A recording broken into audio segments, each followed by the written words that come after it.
Hello everyone! At ayan na naman tayo.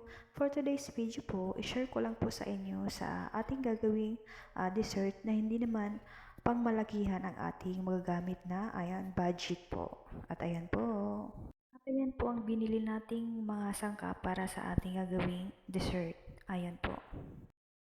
At ayan po guys ang ating gagawin.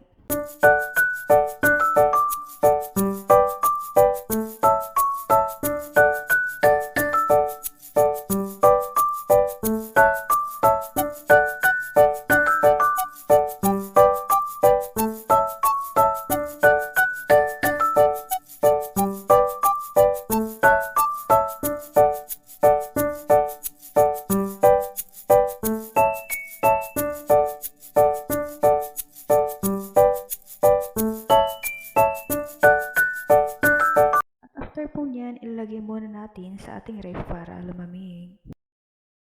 At ayan na nga guys, ang ating ginawang dessert for today's video.